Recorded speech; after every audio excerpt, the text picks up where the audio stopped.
Is Overseer worth you grinding out or spending your money on? Well, we're going to have a little look at this champion right here, right now. It's an alright champion. I'm not going to say like, it's a god tier, it does this, it does that. Look, at the end of the day, this is a great champion. I don't know if it's like one of these kind of held on a platform type ones. We're going to break this down and look over various different things. We're going to look at variant 2. We're going to look at some damage output when it comes to Realm of Legends, some utility interaction with things like All or Nothing, and as well some interaction with what is a currently broken part of the champion. Not good with this synergy, really not good. We're going to look at that in a moment. Just to quickly bring you up to speed with this champion playstyle, it looks like building up Gamma Power is the way to go. Build up Gamma Power, parry, then hit SP3, so it kind of gets you right into the stun. So it's like going parry, SP3, the enemy's stun, go in and hit some more, and then smashing some rotations on SP1s. Seem to be the best way to go with this, but I think there's some other methods you could probably try with it. And the damage feels good. This champion feels like it's very much like a suicide-friendly champion, especially with regeneration, and especially with the extent of damage output you can do. I mean, footage here, you know, would be a lot higher, more extensively higher when it comes to like the champion presented in a different light. But let's have a look at some footage, shall we? And at the same time, kind of talk about the abilities and just some other stuff. First of all, I present to you some footage in variant 2. Because the champion is an XL champion, it is an excellent champion choice to take in the content. There's a few interactional based things that just goes, okay, it's interesting enough. The special burst damage seems to be great, and as well, when abilities don't trigger with the signature ability or the awakened ability, you do see like more of a potence for that physical damage that seems to be projected at the enemy. So you see there like a huge chunk just got taken off, and it's really good. I'm doing the same narrative, building up to an SP3, which I'm going to do now. I'm going to go into a parry, so the stun's there in effect. As soon as we come out of the SP3, it's then straight in with doing more damage. So it seems like, again, the most efficient way to kind of replicate what I want to do. Good enough SP3 damage. The Gamma Power now is building a good amount of built me attack rate, not a length of time that runs. So that's the good thing about this, is like the more Gamma Power you have on, is the more that the cosmic power is on, which then means that you can like do more damage for longer with that fury buff being on. So it's like it's great to have that, and it's great to rotate and be kind of aggressive with this champion at the same time. Now we're going to showcase the footage of why this champion will be suicide friendly. I mean, I wasn't rocking it for this, but I think it's good to see like there's going to be other creators putting out suicide mastery versions, but also the non-side of things. And that's the good bit, like no suicide version on, because you get a kind of a raw element to this of like how this indeed works. So the SP1 is the narrative for this, especially because while in Cosmic Mode, on activation, gain a regeneration buff, recovering 7% of missing health for 10 seconds. The potency of this buff is reduced by 10% for each bleed debuff on Overseer, so we're not going to get any bleed debuffs on us, but we are going to be fitting a narrative of making sure that SP1 is topping up that health that maybe would be lost if you recoiled, but you know, you might not really need this. It depends how much damage you've lost as the point of the suicide masteries prior to what you're then topping up with the SP1. But let's show the footage. So here we go, a little bit of a Captain Marvel classic. It's important to note that I think it's, as I can see on my screen, 68 or 66, no, 68% health is currently on. Again, that's going to be quite important for how that is changed. I'm still fitting the narrative here of kind of like, you know, we're doing on the fourth light, or the damage, the burst damage, the physical damage that's being done.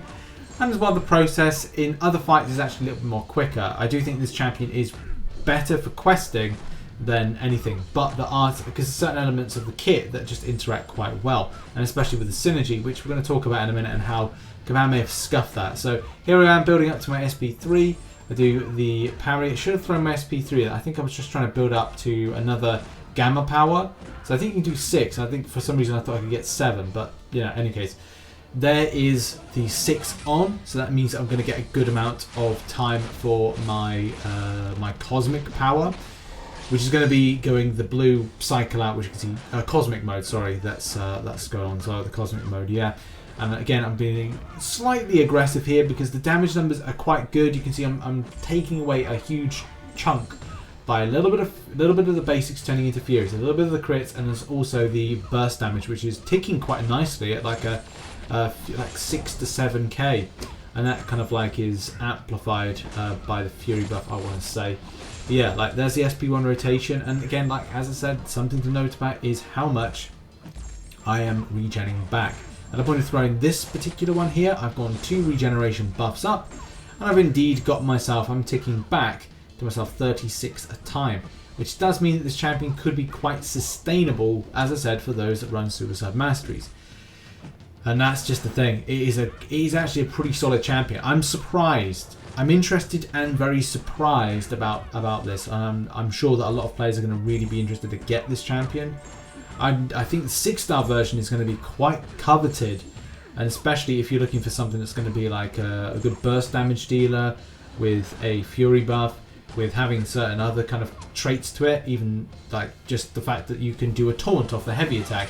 There could be some real value to using this champion in some future content. But yeah, there's the SP3 rotation again. I think I didn't get this. No, I did. I don't think I got this too correct because I didn't build as much gamma power as I should have done building into that. But the point still remains, like you're doing like a great amount of damage. Look at that, just on those hits, beautiful amounts of damage.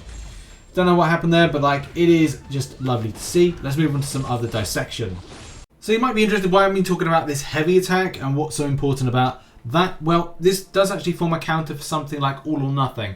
All or Nothing is a node where champions more commonly will kind of hit up the SP3 and smack you. So if you won't find them doing like an SP1 or an SP2, they'll just straight up smack you with the SP3. Power control champions would be an option of a counter, or champions that have the Taunt debuff. And this champion has that. So that has been quite effective to test it out and kind of like see that actually is working quite well, and does give an extra option if you're looking to take a champion against this. So I did talk about at the start of this video a problem. The big problem at the moment is this synergy here. This synergy seems great and adds an extra depth and makes this really, really interesting to have their scramble personalities make them immune to reverse controls with having Hulk, Ragnarok, and as well Immortal Hulk, Hulk OG, and Joe Fixit, who's less to agree with that synergy. But the fact is, having that extra part of utility means that you could take these champions to things going up against the likes of the Grandmaster, Gwenmaster, and even some of the various nodes.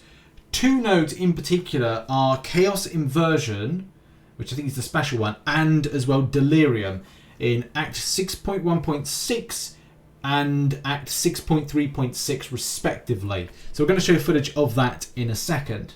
And the best test for this is going to be Delirium. I'm going to show footage in a second, but the attacker's dash and dodge controls are inverted in this fight. Robot champions and hashtag physics shielding are immune to this effect.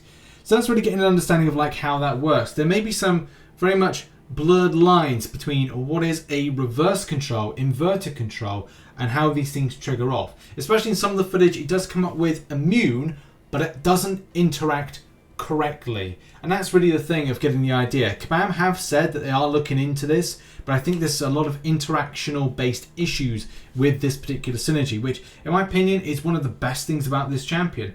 Adding in at least one of those champions, let's face it, Immortal Hulk is actually a really decent option to have as 2 champions that work well, Overseer and Immortal Hulk as Suicide Mastery interaction champions.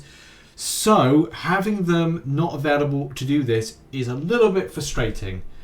But let's have a look at the footage just to showcase it. So playing on screen right now is the, first of all, 6.3.6 interaction. This is based on the inverted controls when it's in Act 6.3.6 on this particular lane or running up to the end boss.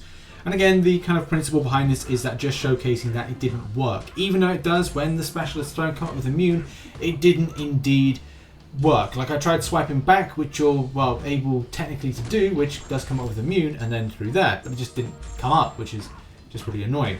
This is again the same example. My dash and dodge controls are not working correctly. I was swiping in the correct directions, but these kind of reverse controls or inverted controls, which, you know, again, it needs more kind of clarification. And that's really the thing. Maybe Kabam will clarify when they release the champion later on, either in early access or towards the end of the week, that it will say specifically what those controls are, because like inverted controls and reverse controls must be very different, and more classification needs to be done for this. So I think for those, break out those champions that are immune to, different kinds of controls, like your Mr. Sinister, like your Professor X, and Emma Frost, etc., because they're a better option in this type of example. Yeah, my final thoughts on Overseer is that I think that he's a really great champion. I think that he's going to be incredibly effective.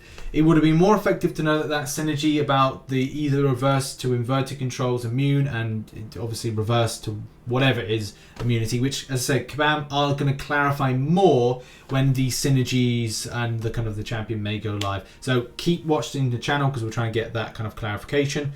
But variant 2, if you still get to do that, as well as any time that you need an option to take on content. His other tags are, wow, okay, there's what? Why is there no tags? Okay, well that doesn't really help out to say like, oh, he's good at hashtag hero. So there we go. He's kind of like Mr. No Tags.